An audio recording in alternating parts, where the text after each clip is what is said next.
Welcome to the West African Weekly News Bulletin, where we bring you the latest and most important stories from across the region. I'm Akosua Hagan, and here are this week's top headlines across West Africa. Ghana scales down Independence Day celebrations. The Ghanaian government has announced a scaled-back Independence Day celebration on March 6, aiming to reduce costs. This decision reflects the country's efforts to manage public expenditures more effectively amid economic challenges. Ghana's opposition criticizes anti-corruption measures. Ghana's main opposition party, the New Patriotic Party, NPP, has criticized the Office of the Special Prosecutor, OSP, for declaring a former finance minister wanted. The NPP argues that the move is politically motivated and calls for due process to be followed in addressing corruption allegations. Ghanaian youth lead climate initiatives. In Ghana, young innovators are spearheading green solutions to combat climate change. These initiatives range from developing sustainable agricultural practices to creating eco-friendly technologies, demonstrating the pivotal role of youth in driving environmental sustainability. Niger proposes 5-year transition to civilian rule. In Niger, a national committee has recommended a 5-year timeline to transition back to civilian governance.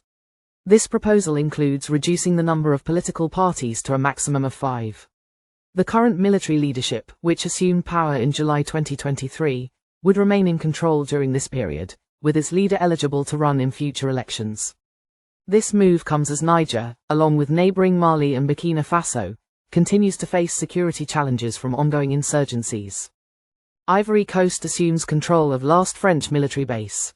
Ivory Coast has taken over the last remaining French military base on its soil, marking a significant shift as French forces withdraw from several West African nations.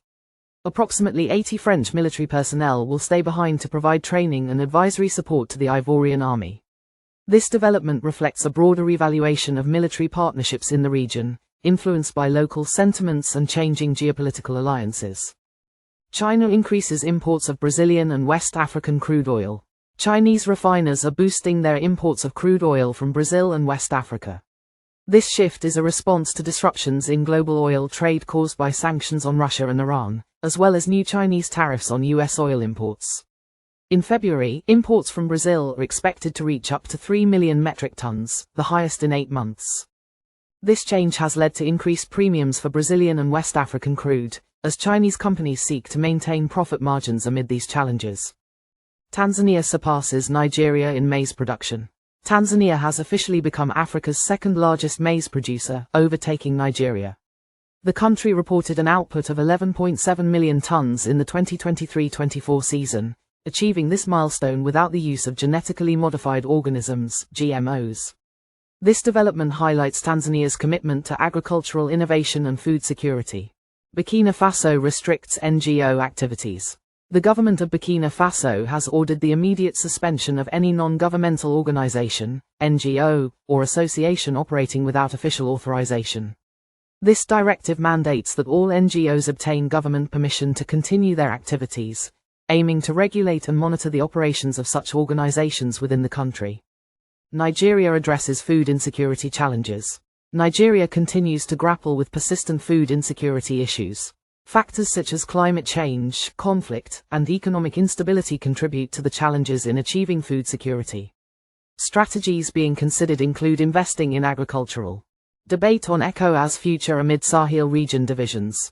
A recent debate brought together experts to discuss the future of the Economic Community of West African States, ECOWAS, amid growing divisions within the Sahel region.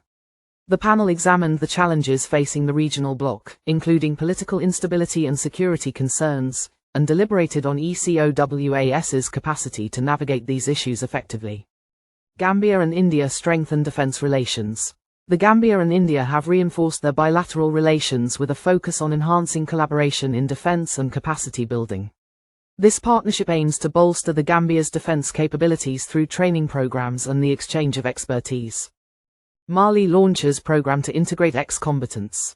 Mali's transitional authorities have officially launched the DDR1 program, which seeks to disarm, demobilize, and reintegrate 3,000 ex-combatants into the national armed forces. This initiative is part of ongoing efforts to stabilize the country and promote peace following years of conflict. Senegal addresses public finance audit report. The Senegalese government has responded promptly to a report by the Court of Auditors, which highlighted irregularities in public finances and debt management.